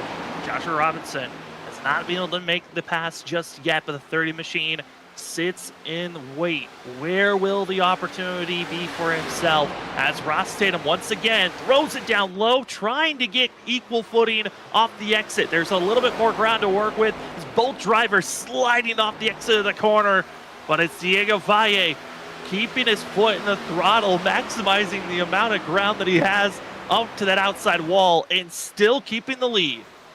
Still keeping the lead, but it's Tatum who's going to try to slide by here through 1 and 2, and he will clear off the exit of 2. Ross Tatum to the point up front here on lap 89. What a job from him, as we're just getting ready to be about 5 to 10 laps away from pit stops happening. This is what the 21 needs. Already over the radio, Kyle McCoy saying he's pitting this time. He's feeling the loss of grip into pit road. Joshua Altus over radio saying he's going to pit. They are not waiting for that window you were thinking about, Zach. We've got about 4 or 5 drivers throughout the field pitting now. This is very, very early in my opinion. 44 still for them to go. That is in the window. I mean, you can make it from this point. The fuel is there, but very early in my opinion on tires, because you're going to have to go much longer this run than this previous run where you just ran 31 laps. Talk about the drivers that find that middle ground footing. Drivers that are going to be pitting this so early are more so going for a net gain instead of a win. The drivers that are staying out as long as possible are banking on a yellow flag to come out to put them back into the mix. And just like that, you got drivers in the middle that are trying to find that equal footing to get themselves in a spot where they can race for a win. In this front 4, it's all on who might be the middle driver to come into pit road, who's going to be in victory lane. It's Diego Valle. Aggressive move allows him to move up to second, but move up to the lead. June White gives the bump to his teammate, and now up to second place. These guys are dicing it up. The 21 there had the 68 get to his inside of 1-2, kind of had to give it up there. Ross kind of had to back out and just give that position over because there's no grip on that outside groove. But right here, now June White and 68 of Valle side by side. They've been so sideways off the corners here. If anybody checks up, we could have a wreck with these top 4. And these 4 have to be so critical when they announce that they're coming into pit road, because they got to make sure that they give opening. But could there be some gamemanship of going over the radio saying, I'm pitting, forcing the driver to go high, give yourself an opening to maybe make a pass? What types of moves and ideas could be thrown out, as now we're going to be side by side for the lead. Second place is Ross Tatum, and still Joshua Robinson. 4th place, but he's starting to show maybe his first opportunity to go make a move for 3rd. This is excellent racing up front here, guys. White with the lead, Valle with second. Now Tatum now has to defend the 30 of Robinson, who wants his spot up here up front. That's Robinson, 3rd lane. Might be overcooking those tires just slightly. Has to be careful for the 30. 21, Ross Tatum. He's going to be the first driver to come into pit road. Didn't announce it and just makes the launch. And into pit road, first initial one of our top 4. I don't know about that call, Zach, of being the first of these 4 drivers to hit pit road. It always seems like the first one to pit is the one that loses out the most. Like you said, Sam, it's always that middle ground. Who can find that area? It could be Ross Tatum's time to work it out right here, but it's going to be tough. When you always pit first of the group you're in, they always have that advantage of saying, well, we're going to stretch it a little bit farther. As Valle said, nope, I'm not waiting any longer. I can't let the 21 get out there. Got nervous about Ross Tatum and how he was going to be entering. And also following with the 68, it's going to be the 11 of Thomas Ogle, the 54 of Andrew Hess hitting pit road. June White, Joshua Robinson. For Robinson, I think that's got to be a nice feeling, knowing, okay, I've got some space. Let's put down some fast laps. Let's close in on June White before we see ourselves hit pit road. As also other drivers hitting pit road. It is going to be a cluster as we're waiting on our rest of our top 10 to hit there and make their stop. And you're seeing the massive difference of drivers that have already made their green flag stops and those that are still out on track. Because you see Tim McNally, he has to stay high and it just has to watch all this ground being lost before he can hit pit road. It's so tough when you're on those old tires and the new tires are streaming by on the inside. It can block that entrance to pit road and make it very tough to do. So we'll see if we have any issues with drivers even getting the pit road, just with, not even getting the chance to call it out sometimes with multiple different drivers trying to do it at once. So we'll see how it shakes up. But this is definitely the time of the run where it's most dangerous out there on the racetrack. Over the radio, leader June White, Joshua Robinson, both have agreed they're heading in pit road now. As you're seeing Ryan Lynch trying to just get out of the way, as they'll be 3 wide. Zach Kreitz in the middle. James Lowe got into the wall earlier, but trying to make the run work with the fresh tires. As the 99 and the 46 continue to stay side by side. They have Derek Offerman behind them. Jason Grattan trying to make some big moves. As the 31 continues to stay high in 4th place. They're waiting to come into pit road, and Diego Valle up to 18th currently, but he is trying to run down Ross Tatum, Kyle McCoy, and this traffic is hurting Diego, even though he made what we thought was a smarter move of waiting that extra lap. This is huge right here for Ross Tatum. I mean, right now, he has got a huge gap that he's building to Diego Valle, and Valle, I mean, has nowhere to go. He's stuck in a pickle right here, Sam. He has to figure out how to get through it. He's going to squeeze it through the middle. He thought about it for a second, but that would have been a wreck off the front of the nose of Zach Kreitz there. That gap was not there. It wasn't there, and it's still not an opening to get by. Instead, forces the 20 to go a little bit faster off the exit. There's the opening that the 68 needed. Now we'll slice and dice his way forward. Next driver on his list is James Lowe, as June White is now exited out of pit road. White is already dropped all the way down to almost 22nd position. And gotta say, June White, this has got to be a monumental recovery for himself. Joshua Robinson just is in pit road getting his stuff done. Is there enough time for these drivers to try to run down Kyle McCoy and Ross Tatum? With all the different pit strategies, with all the different track position losses, and all the passes they got to make, I actually like Ross Tatum's chances here, folks. This is going to be very, very close, I think, because if you're Tatum, you can kind of run your own pace. You don't have to go out here and race people, have to use the right foot to get past people, because that's the big thing. You drive this car almost more with your right foot than you do the steering wheel, and if you got to use more of that right foot to get past people, it can use up those rear tires, and that's going to be the last thing you want to have when you get up to Ross Tatum is no rear tires to be able to make the pass. Still have 6 drivers that need to come into pit road to get their service done. Scott Rickard in the 05, Ryan Lynch in the 31, Tim McNally in the 88, the 4 of Aaron Hill, Brian Chu in the 18, and George Kovacic into pit road this go around. Those Scott Rickard and Ryan Lynch giving the lead to Tim McNally. Still 4 drivers needing to make their stop, and it's Kyle McCoy leading all drivers that have already made their pit stop for himself. Going to be up to 5th place once he cycles through. Ross Tatum being about a 1.5 seconds off of Kyle McCoy.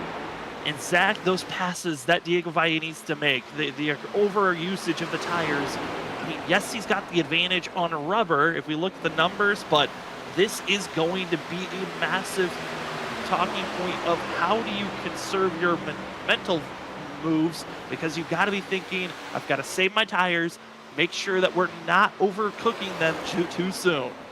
It's so tough when you're in Valle's position of 1 lap fresher. You got caught up in traffic. You lost time through that traffic. Now you're trying to gain back the time that you lost. It is kind of a lose-lose position to be in if you're that 68 car. He's got to be very methodical. Like you said, he can't get overworked up and try to go run the 21 down here in the next 10 laps. He needs to think, we have about 30 laps of this race left. I got time. I need to slowly and methodically do it, because when you get to him, you still have to have tire left. We've seen how tough passing can be, and if you're sliding around a ton, you might be a little bit quicker than him by yourself, but when you catch that person, you got to be able to race side by side, and sometimes with that condition, you can easily lose out to somebody who undercut you. Ross Tatum right now tied with Diego Valle on the most wins this season with 2. Ross Tatum got those first 2 wins for the first 2 races at Daytona and Las Vegas. He's been searching to get back into victory lane. There's been opportunities and times that maybe you thought victory lane was calling for the 21, but the strategies haven't been there. The luck of the yellows haven't been there either. But tonight, setting up for the pass to get by Kyle McCoy and what should become the leader once the pit cycle is over in the next about handful of laps or less.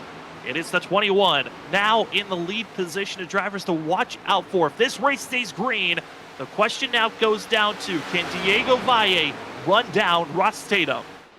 We'll have to see here. And I mean, how much tire can Ross Tatum save out here? Is a little slide there off of 4 as I say that. I ain't saving no tire, but again, just the ability to go out here and run your own pace and kind of drive the car how you would want. It can really have a good, huge effect for this 21. It also can have a bad effect too, because sometimes we've seen so far tonight, Diego Valle, June White, both those drivers jumping out to a lead here, pulling a little bit of a gap, and then slowly they get caught by the driver behind them just because it's hard to be the pace setter sometimes. It's easy to go too fast and burn up your stuff. And if you're Ross Tatum, that's the number one thing you got to keep in mind is just keeping a nice, consistent pace. And the veteran that Ross Tatum is, I'm sure he's got that in his mind. Well, for Ross Tatum, Kyle McCoy, Diego Valle, they've got some pretty nice running room to try to focus and try to run each other down. The lack of focus in, I would say, probably the most intense spots to be is for June White and extremely for Joshua Robinson. They are in the thick of things, back in 10th and 11th position, trying to make their way through traffic as they are around that of 5 seconds off the leaders. Now they have an advantage on tires, but this traffic is what's hurting them the most. This traffic could be the difference between them catching Ross Tatum and Diego Valle or not, because right here, you got to be able to get through it concisely. If you don't, you get held up a few tenths of a second here and there, you're not going to run down that group up ahead of you. And right now, White about 5.5 seconds back off the lead with Robinson about almost 6. So these two really need to make sure they get through these next 3 or 4 cars here clean, because they got a good long way up to those top 2. How do you get through the traffic when you just take the inside lane and kind of force everyone else to go high? Is June White and Joshua Robinson are on the hunt. They've got the 6 who's going to be trying to just play a little bit defensive of Chris Whirl in 4th place. What a recovery run for a driver that qualified 25th. The caution that came out really helped the 6 out on gaining the track position time. And now with a chance to try to hold back, but instead goes high, gives the opportunity. Another opportunity being grabbed. Diego Valle has gotten by Kyle McCoy. McCoy falls to 3rd. And Diego is now 1.7 seconds off of Ross Tatum in the last couple of laps, has not been gaining on the 21. The 21 has done a good job to kind of hold back that gap between those two and solidify that. But you're seeing here the 09 and the 30, they're getting past the 6. And Robinson's got to be feeling good here. Now he's going to have a chance to the inside of the 09 here. So what a job by Joshua Robinson. 1 lap fresher tires, and he might be in the prime position to be the driver that could go look to run down these leaders up front. If they can keep the pace on where they're at now for June White and for Joshua Robinson, they should be right there with the last couple of laps. But we know, Zach, and we've kind of documented it throughout this season, when you're running this fast, just in the early portions of a stint, it does plateau at some point. The question is, will it plateau when they're too far away or when they're right there with a chance to win? You're exactly right, Sam. That plateau is coming at some point, and you got to be ready for it. So you know you have to gain while you can, and it's so tough if you're White and Robinson, because you know that the gap is still giant here at 4.5 seconds for him, and the laps are clicking away. I mean, we'll be soon here in the next 2 laps, just 20 to go. And you can't let that gap, slowly trick down, because at some point, like I said, that plateau is incoming. So they got to get something done. But the problem is also the 30 and the 09, they're almost getting ready to race each other. So that could be their detriment. As they continue to pick and choose how they want to fight against one another, the gap is down to less than 4 seconds for June White, trying to run down Ross Tatum. The gap between 1st and 2nd has gone down by 0.3. A little bit more that last go around. Ross Tatum, I think he's starting to feel the looseness, Zach. He's coming and marching to that 20 lap into a run where we've seen drivers, if they were pushing too aggressively, that rear end is not stable anymore. And for Diego Valle, he's about to be dealing with some traffic that is a lap down, but has fresher rubber that's going to be forcing the issue for the 68 to get out of the preferred groove. Could we be seeing an incident here with the drivers in the middle of the pack get very aggressive with one another as Kyle Bowling shuts the door on Scott Rickard? Shutting that door right there as these two are trying to make their way through this pack, is they've got much fresher tires than Offerman, Grattan, Altice, Lowe, Ogle. They've got really the freshest tires of anybody, because they stayed out so long here, Bowling and Rickard did. So they're just picking these guys off one by one, as this is, like you said, definitely the hornet's nest of the field here. If something's going to happen, it's going to be in this group. And now going to be aiming to get by the likes of Jason Grattan, Joshua Altis. Those are the 2 drivers that have been doing a great job tonight, just moving forward. Grattan up now 11 positions from where he started, as he'll lose these positionings to the 05 and the 44. Altis up 10 spots currently, but he'll fall to just 8 positions up from where he qualified. Great job overall for himself. And as we were watching the Hornets' nets get a little bit more crazier, The battling for second place is Diego Valle with the lap car of Tim McNally on the outside, putting pressure on the 68, causing him to lose ground. The drivers that aren't losing ground, and now just 2.5 seconds off our leader, June White and Joshua Robinson, are closing in, and they have found that space, that clean air that was been so necessary for them to be running down our leaders. And like you said, Sam, they need that space. They need the clean air. They need something to work with, and they've definitely found it. Here's this now down to, like you said, 2 seconds here for the 09 of June White, and he can, see by a right visibly ahead of him, and the speed that they're running, they are closing in so quickly. I think at this point, it's going to be very, very tough for your Ross Tatum to look to hold back this 09 or this 30. The tires just look to be too much at this point, but we'll see if the 21 can stabilize, because he was getting passed by lap traffic that last time, so the lap time wasn't as good as it could have been. Yeah, and it's about to be passed once again by Ross Tatum as he's got Tim McNally to his outside, hoping that this is going to be a clean pass and move by. And for June White, Josh Robinson, they had to go through so much lap traffic for themselves. I'm curious if maybe that assisted in some ways. Yes, they were faster than those drivers, but maybe it held back their pace off, just slightly trying to slowly march their way through that. It's all those drivers that maybe that assisted them for this run, that they finally got the clean air. They're able to put down the fast laps. Those tires were conserved to this point, but there's still plenty of time to throw this race away as drivers side by side. Will Bussler, who at one moment was all the way back in 27th position, is trying to hold off some hungry wolves behind him as Derek Offerman on the outside. Ryan Chu, who's a lap down, trying to unlap himself with fresh rubber to the inside groove. It's just back and forth for the one machine. This grouping back here has been wild to watch. It's been fun racing from this group, and right now everybody's slipping and sliding, trying to make passes on each other for a top 10, because Lowe not too far ahead of this group, just entering 3 as this group is now. So it's still on the line for a top 10 for a lot of these drivers, and they're willing to risk it here. There's 3-4 different grooves being used here in 3 and 4. Well, if there's going to be a wreck, we know where to bounce back to. But up front for second place, Diego Valle and June White are now on top one another as Diego. I don't think there's really anything he can do, and I'm curious, is he going to fight his teammate, or will he just let June White take off and go get this win? That's going to be the huge question here. Is off of 4, looks like he'll have a big slide. I think it's going to open the door, and White, I think, is going to have a nice, clean, easy pass here on this 68 machine, and now he's going to be in the prime opportunity to go up here and run Ross Tatum down, and even passing Valle was about 0.2 quicker. So June White here going to have time to work with, and he's going to have the 21 only left in front of him. Trying to take off with a half a second difference. It looks inevitable that it's going to be June White running down to go at Ross Tatum here and make the pass with 13 laps to go. The tire advantage just is too great. Was hoping that maybe the gap was big enough. We talked about it once we saw Ross Tatum be the first of our top 4 to hit pit road. It just didn't look like it was the strategy call to get in victory lane. It's always that driver in the middle, which is thought maybe it was Diego. Maybe then it was going to be June. And it's the drivers in the middle, the teammates, that are going to be second and third place, looking like they've got enough time to make the pass for first. We'll see what he can do here now that he's got up this close to him. And how aggressive is Ross Tatum? I know he wants to win this race, but he knows also if he's too risky here, all it takes is a small bump to the rear end and he can be lost out in this race. But if I know Ross Tatum, he's going to fight tough here and clean all the way down to the end. It's just going to be every little bit of ounce of effort put out of that 21. Officially out of the race is Andrew Hess after having issues on this previous run, as well as internet issues.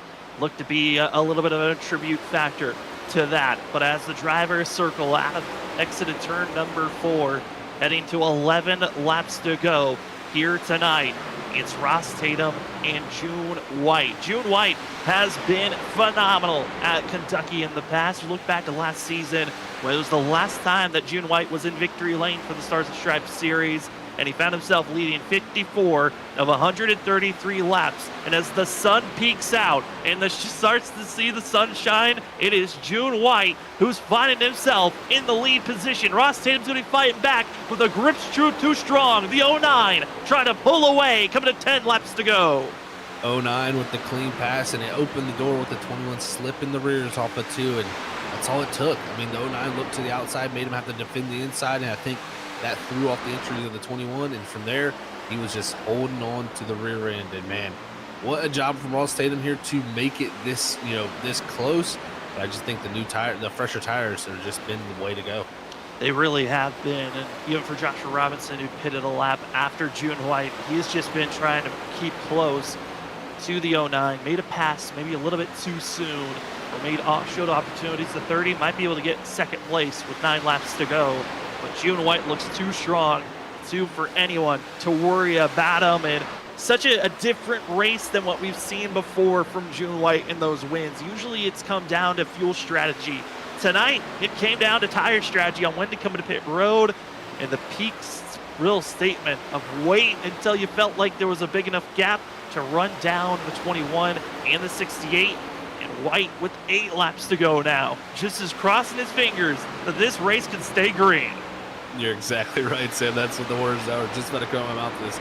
All he wants to see is this race stay green and get to that white flag, because if we get a yellow, it's going to be crazy here. I don't know what type of strategies are going to play. We might see some stay out, some take 2, and then, I mean, for sure, some of these leaders up front are going to look to take 4. So it would be a wild scene if that yellow flag was to fly, but at the moment, White is just thinking if he can get that white.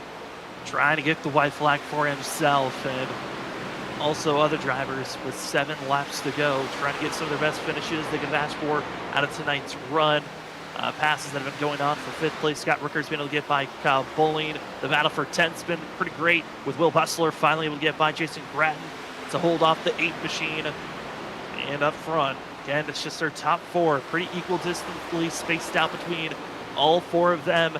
And it's June White who has been the fastest up front. Josh Robinson's been showing speed, but 6 laps to go for the College Kickoff 200. It's been a primarily strategy-filled race on where you wanted to be for the fuel initially for that first green flag stop, but then it came down to the tire decisions on when to come into pit road. June White has been quick. Joshua Robinson's been close, but Zach, I mean, for June White, trying to get his first win of this season. That would be amazing. At this point, it's almost felt like he should have had a couple. So White is going to definitely, if he can get this victory, going to feel very, very happy about that. And I mean, even Ross Tatum, I think he's got to feel very good about his run, because, at one point he was about 3 to 4 seconds back, had to do the undercut earlier in the race to get up here in this mix, got the caution he needed, and has had the pace up here to stay up front since then. So great run from the 21 team, and he might be looking even possibly to hold off Robinson as the last time by. I mean, just hundreds splitting our top 3. Trying to get up front right now. Half a second difference between them. Joshua Robinson trying his best. Coming to 4 laps to go here this evening. Thanks for being with us on Freaky Fast Broadcasting for the Stars and Stripes. Race number 9.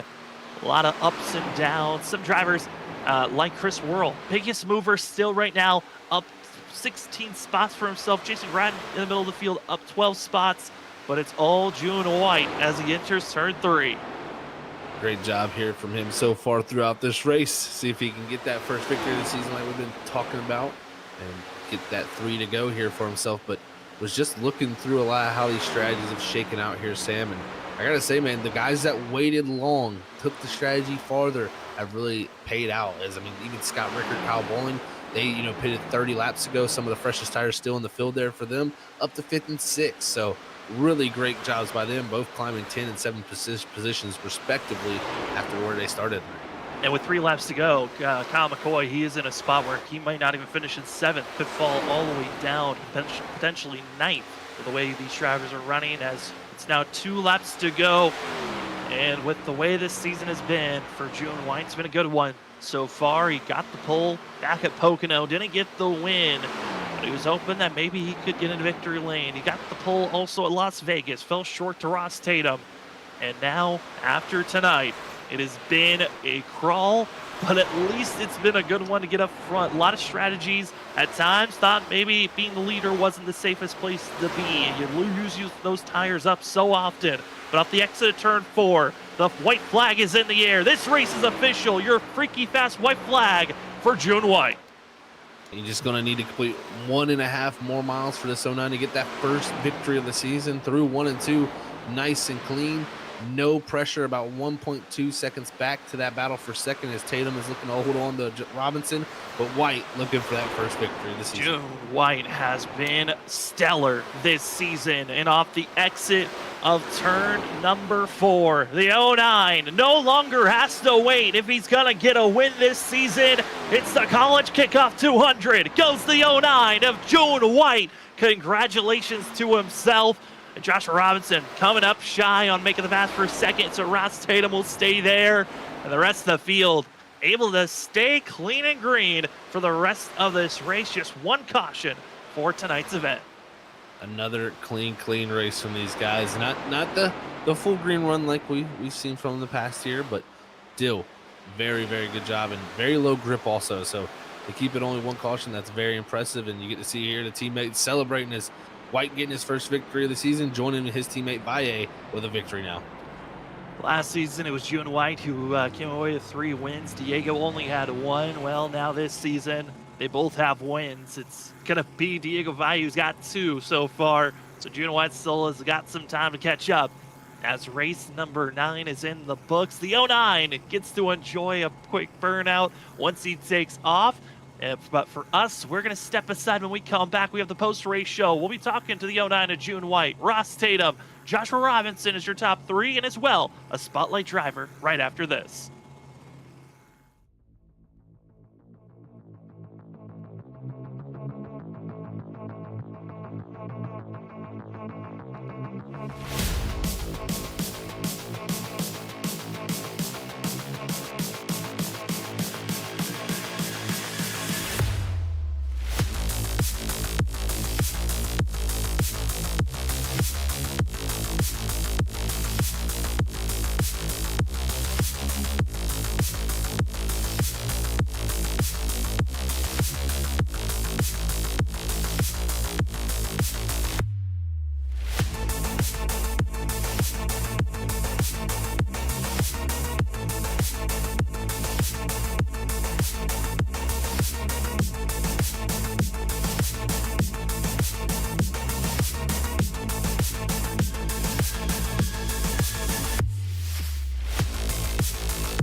Welcome back, ladies and gentlemen, for the post-race show of the Stars and Stripes. Tonight, it was race number 9, the college kickoff, 200 at Kentucky. And the driver that gets into victory lane, going to be the newest for season 7. It's good to see him back here. It is the 09 of June White. June, congratulations on the win. Man, how are you feeling after tonight's performance? It's a mixed bag, honestly. I mean, I'm obviously really happy about the win. It was a win that we needed, but some very unnecessary contact with Andrew S, and I'm so sorry with him. It just the car got tied into the turn. I really did not mean to make contact with him, and I'm sorry that I like ruined his race. So I yeah, like he's a great driver. He's a competitor. It just sucks to take him out would have been probably the top 10, a good solid day. So yeah, so really happy about the win, but not the way you want to win. Well, I'll tell you what, June, definitely can hear that you're sorry about that, man, and that happens sometimes there in racing. But great job to get that win, first one of the season, and this has got to get you feeling good heading into a Twin Ring Motegi where that track is going to be an interesting one, and two different ends of the racetrack, kind of not similar to tonight. There's two different ends of the racetrack, but definitely an oddball racetrack heading up, but with some momentum heading into it. How do you feel? Oh, it's a good track. It's nice that this throughout most of the season we've had a pretty good car, but we've never had a car that was like the best car in the field. So it was nice that we had that for the first time I think this season we really had the best car in the field, and it was just about getting the long run pace, and then the cautions came out and getting the right strategy and just making sure that if we had the best car that we got into victory lane. Yeah, we got the car into the playoffs. Really happy about that. Really happy about Diego being like a super competitive car the whole day. Like I think we had like GRR great day for us. I think the best day we've had all season. I mean, you two really did look dominant up front for most of this race. It was a fun one to watch on how you guys were making those moves. And speaking of moves, I mean, going through the traffic there when yourself and Joshua Robinson had to go through traffic late. I know the Andrew Hess incident you're not happy about, but the rest of the field, how was it trying to go through all of that chaos?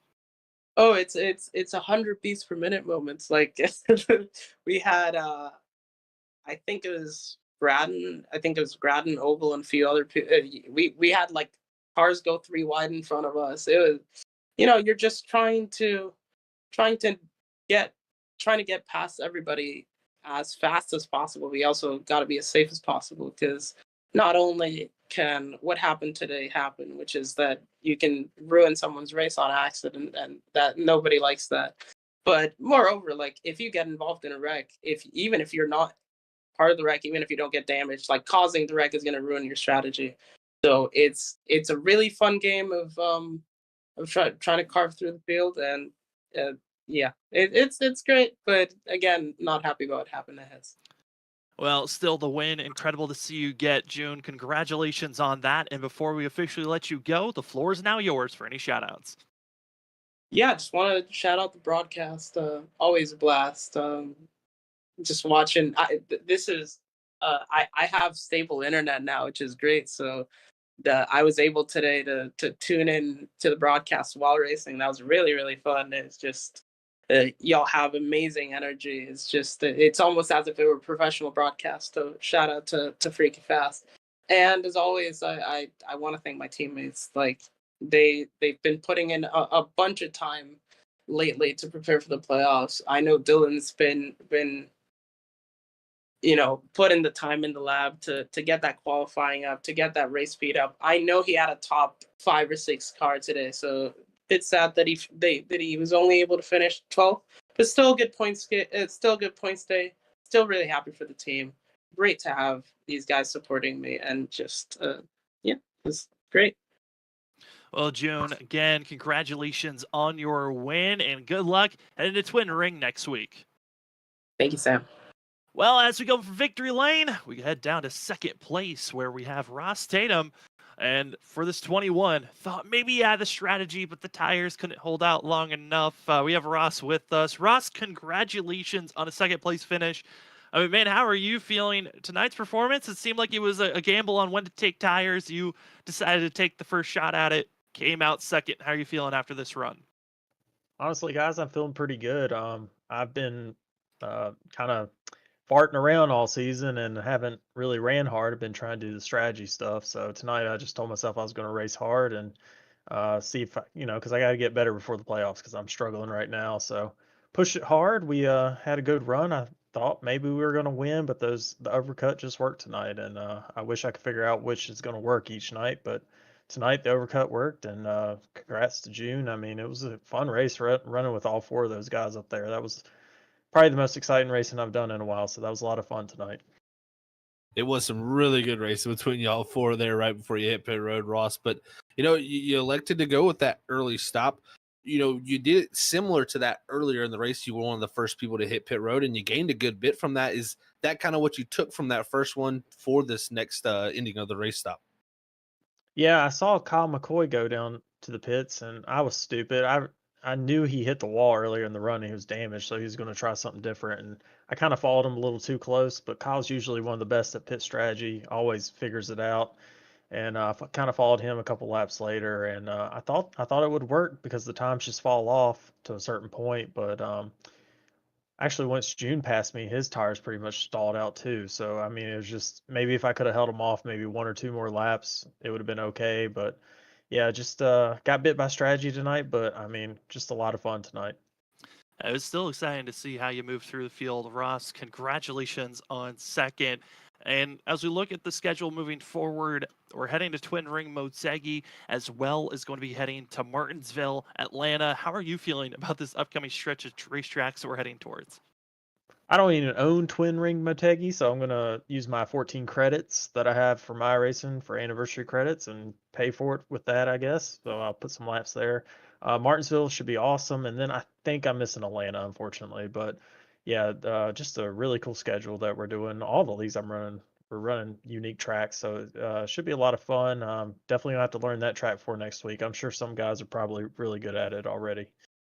Well, get prepared. It is an interesting one of Japan's imagination of how Darlington should have been made on their side. And Ross, congratulations on second. And before we let you go, the floor is now yours for any shoutouts. Thanks, guys. First and foremost, I got to thank Will Bustler. He paints all my schemes. He does such a good job. Everyone needs to hit him up. He always wants to paint something new. I'm sure he's tired of painting Coke schemes. So everybody hit him up at BRD Designs. I got to thank Coke for paying my bills. They're awesome. Then I got to thank Freaky Fast. You guys are awesome. I mean, the Lowdown Slowdown, awesome podcast. I hope you guys keep doing that. That was super interesting listening about all the leagues. You guys are just very innovative, so it's really cool. And got to thank my teammates, Jonathan, Josh, and Will. A lot of fun racing with those guys each and every Thursday night. Some of my best friends I've met, and they're on iRacing, so that's really cool. And just ButtKicker and Next Level Sim Racing for sponsoring the league, and looking forward to next week. Can't wait for it. Good luck, Ross, on trying to prepare for Twin Ring next week, and congratulations on second place. Appreciate it, guys. Well, from second place, we head to third, where we find ourselves with Joshua Robinson in the 30 machine. Thought maybe he could try to run down and keep up with June White, but it did not happen. Josh, congratulations on third. Still a solid finish for yourself. Man, what else did you need, though, if you're going to go up there and try to continue to compete with June at the end? I think I needed to be a little bit more aggressive at the start of the run. It did not really seem to hurt the tire wear overall. You could just drive through a push, and actually I was kept trying to throw it in harder and harder because whatever happened to the right front happened to the right front, and just focused on saving that right rear. And I think I could have been a bit more aggressive at the start of a run, but happy with third. Definitely a solid run for you, Josh. I tell you what, man, you always seem to be one of those drivers right in the mix. Take us through the pit strategy, though. You went to elect to go one lap longer. It seemed like that might have been the right way, but coming out in all that traffic, were you surprised how well you and June were able to march back up to those guys?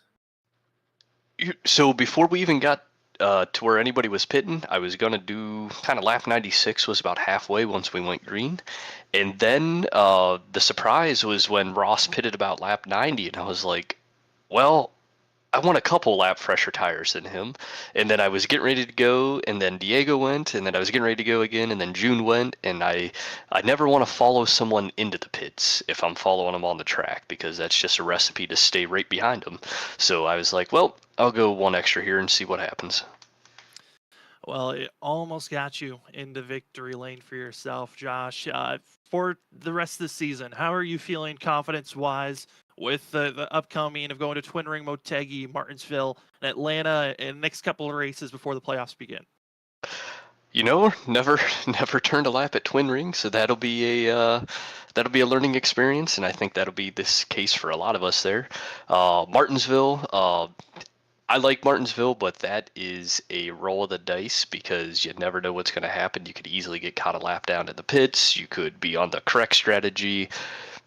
You never know at that track. It's just as Hamlin said, that's short track racing. And then Atlanta should be good. I do kind of gravitate towards the 1.5 miles. Well, Josh, congratulations on a top 3 finish. And before we officially let you go, the floor is now yours for any shoutouts. Sure. Appreciate you guys doing the broadcast. Nate, Derek, and Brian for putting on the league. And then shout out to my teammates, Brian, who had to go to work tonight and wasn't able to make it.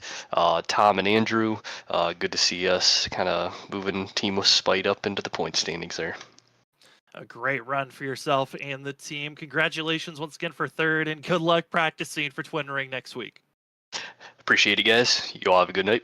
You too. Well, that will be finishing off our interviews. We were not able to get a spotlight driver for tonight, but it certainly was an incredible race of drivers picking and choosing where they wanted to be strategies-wise. That caution, the one that we had here this evening, really did shake things up on when you need to make that split. We knew it was that last stint.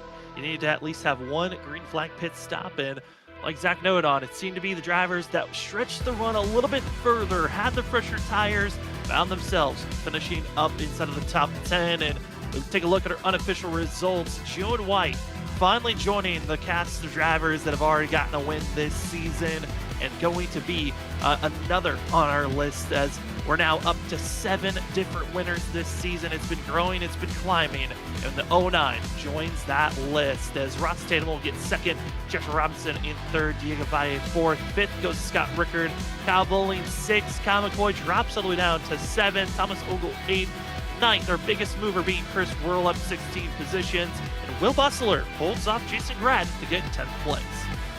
And as you look through the rest of the order, you're going to see drivers such as James Lowe, last week's winner there in the 13th position. Not a good night for him for when it comes to the speed he's shown in intermediates.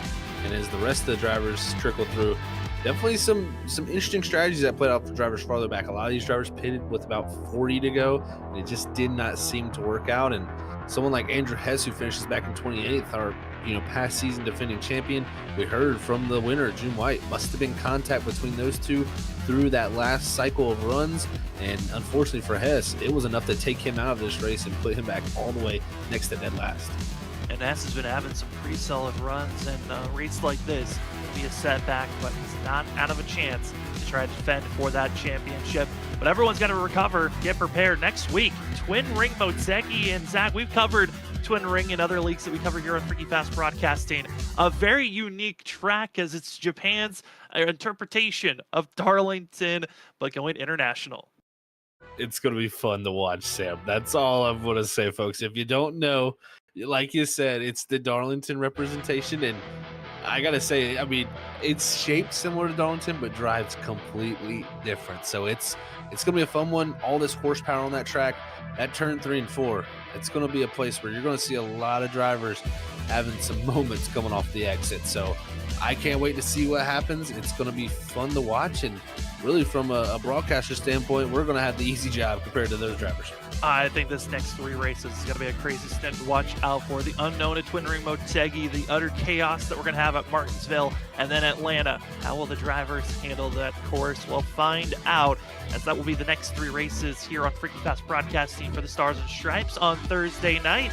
But for us, we're taking the weekend off as usual, but we'll be back giving you more coverage of great iRacing races starting Monday night, ISRC Truck Series. It's the final race of the regular season. Who's making the playoffs? Have to tune in Monday night as those truck guys are going to be ruthless at Richmond. Then Tuesday, it's the Full Send Racing Series. They're still continuing on in the middle of their regular season as they go road course racing at one of the longest road courses you could go to. They're heading to Spa as all drivers are still trying to get used to that racetrack on how they're going to react. WSSR going to be prepared on Wednesday for more Gen 4 action, and then we're right back here next week. Twin Ring Motegi heading international. It's a good week of racing, Zach, and I cannot wait to see how these leagues are getting more and more prepared as all leagues are in that second half of the regular season or preparing for the playoffs. Yeah, you're exactly right. I mean, Monday night, it's the decider. It is going to get to see who's going to make it into their playoffs. Tuesday night, it's starting to get closer and closer. I know Wednesday night is only 2 weeks away from their playoffs getting ready to start, so it's all on the line. I mean, you got Tuesday night and Thursday night here that they got to steal a little bit of a gap to those playoffs, but I tell you what, it's getting down to that point with the longer seasons they have. They know they don't have much time to get themselves in position, so that's why I think the aggression is going to be up, and you're definitely not going to miss it next week because there's going to be plenty of aggression all around throughout those tracks. You definitely do not want to miss all the action here on Freaky Fast Broadcasting. But for tonight, thank you so much for joining with us. You got to see race number 9 of season 7, the College Kickoff 200 at Kentucky for the Stars and Stripes Racing Series. June White joining the new drivers to win in season 7 and locking himself into the playoffs. Congratulations, and for all those watching, thank you for joining with us on your Thursday evening. As again, we get to take the weekend off. We will be back on Monday night, the ISRC Truck Series. Who's in, who's out? Only 16 drivers make the playoffs, and we will calculate all the numbers to see who makes it through after Richmond. Can't wait for it. That will be our next Freaky Fast broadcast. But for myself, Sam Dyer, for Zach Hall, and Robert Moore Jr., everyone here at Freaky Fast Broadcasting, thank you for joining with us, and we will see you Monday for our next Freaky Fast broadcast.